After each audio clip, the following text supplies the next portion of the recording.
नमस्कार YouTube channel N universe 22 में आपका स्वागत है। इस वीडियो में हम डिस्कस करेंगे what is cryogenics, it's classification and applications.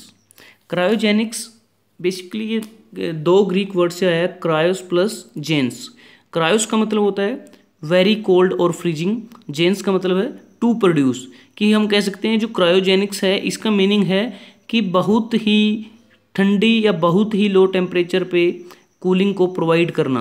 दूसरा है क्रायोजेनिक्स ऐसी साइंस और टेक्नोलॉजी है जो ऐसे फिनोमिना के साथ एसोसिएट है जो वेरी लो टेम्परेचर, बहुत कम टेम्परेचर पे जो टेक्स प्लेस होगी, अब that is occur at the very low temperature.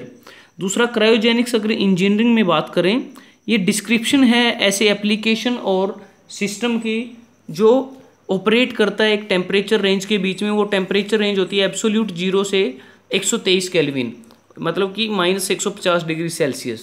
तो ये क्रायोजेनिक्स के बारे में है। दूसरी जो टर्म है वो है क्रायोकूलर्स। क्रायोकूलर्स क्या है? क्रायोकूलर्स बेसिकली एक रेफ्रिजरेशन मशीन है जिसका जो रेफ्रिजरेशन जो टेम्परेचर है वो 123 केल्विन या -150 डिग्री सेल्सियस से कम रहता है और इसकी जो कैपेसिटी है बहुत ही कम होती है। उसके बाद है क्लासिफिकेशन ऑफ क्रायोकूलर्स। जो क्लासिफिकेशन है क्रायोकूलर्स की, वो जो वाकलर ने 1983 में ये कहा के अनुसार, क्योंकि वाकलर ने बताया था कि जो क्रायोकूलर्स हैं वो बेसिकली दो टाइप्स के होंगे। एक होगा रीजनरेटिव क्रायोकूलर्स और दूसरा होगा रिक्यूपरेटिव क्रायोकूलर्स। और उसके बाद फर्दर इनकी कैटेगराइजेशन थी।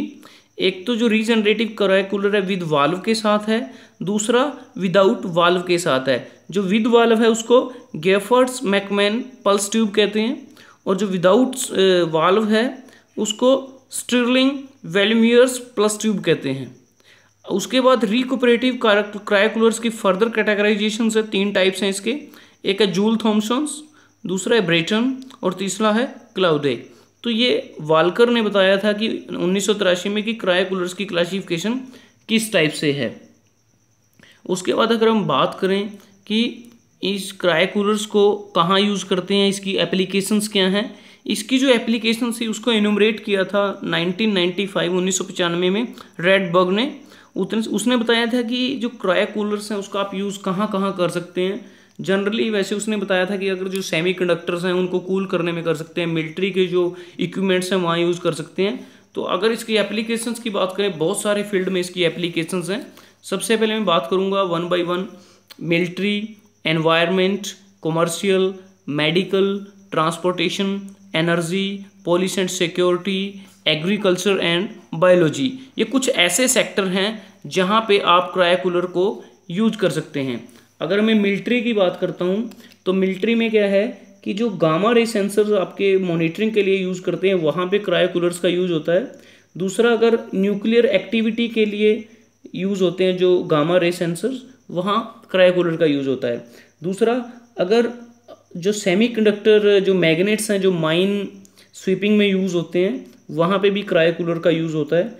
और तीसरा है, अगर मिसाइल गाइडेंस में हम इंफ्रारेड सेंसर का यूज़ करते हैं या नाइट विजन्स में भी इंफ्रारेड सेंसर का यूज़ करते हैं तो वहाँ पे भी क्रायोकूलर्स की मेन एप्लीकेशंस है। ये मिलिट्री के अंदर है। अगर हम बात करें एनवायरनमेंट की, एनवायरनमेंट में जब आपको एटमॉस्फेरिक सैटेलाइट के लिए आप इंफ्रारेड सेंसर्स का यूज़ करते हैं तो वहाँ पे भी क्रायोकूलर्स का यूज़ है। दूसरा है, जब पोल्यूशन मॉनिटरिंग में भी इंफ्रारेड सेंसर्स का यूज़ है तो जहाँ पे सेंसर्स और सेमीकंडक्टर है वहाँ पे आप क्रायोकूलर्स की एप्लीकेशंस होगी। उसके बाद है कॉमर्शियल। कॉमर्शियल में जो सेमीकंडक्टर वोल्टेज स्टैंडर्ड के लिए यूज़ करते हैं, हाई स्पीड कॉमन एक्शंस के लिए यूज़ करते हैं, हाई स्पीड कंप्यूटर्स के लिए यूज़ करते हैं, तो वहाँ क्रायोकूलर्स की एप्लीकेशंस होगी। जब हम क्रायो पंप्स फॉर सेमीकंडक्टर फैब्रिकेशंस में भी क्रायोकूलर्स का यूज़ है। अगर हम मेडिकल्स की बात करें, मेडिकल में जब कूलिंग करते हैं सेमीकंडक्टिंग मैग्नेट्स की फॉर एमआरआई, और जब लिक्विफिकेशन होता है ऑक्सीजन का हॉस्पिटल में या होम में जहाँ पे भी यूज़ है वहाँ क्रायोकूलर्स की एप्लीकेशंस है। और तीसरा है, जब स्क्विड मैग्नेटोमीटर होता है हार्ट और ब्रेन स्टडी के लिए, वहाँ पे भी इसका यूज़ करते हैं। नेक्स्ट है ट्रांसपोर्टेशन। ट्रांसपोर्टेशन में क्या है कि जब इंफ्रारेड सेंसर्स यूज़ करते हैं थर्मल लॉस मेजरमेंट के लिए, वहाँ पे भी इसकी एप्लीकेशंस है। और जो सुपर कंडक्टिंग पावर एप्लीकेशंस होती हैं मोटर में, ट्रांसफॉर्मर्स में, तो वहाँ पे भी इसका यूज़ है। नेक्स्ट है एनर्जी सेक्टर में, एनर्जी सेक्टर में भी इसकी एप्लीकेशंस हैं। और नेक्स्ट है पुलिस एंड सिक्योरिटी।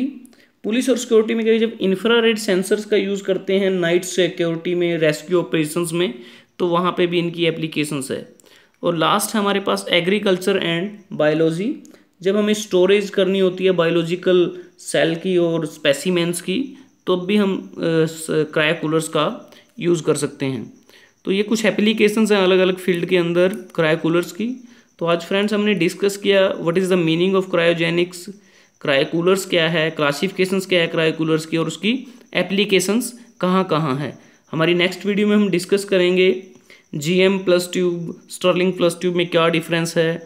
ठीक है, अगर आपको ये वीडियो अच्छा लगा आप इसको लाइक कीजिए, आप इसको शेयर कीजिए फ्रेंड्स और स्टूडेंट्स के साथ आल्सो, और सोशल साइट पे भी आप कर सकते हैं। और don't forget to subscribe N universe 22, क्योंकि आपके सब्सक्रिप्शन से हमें मोटिवेशन मिलती है, एनकरेज मिलती है कि हम नए नए टॉपिक्स पे वीडियो बनाएं। तो thanks for watching, have a nice day.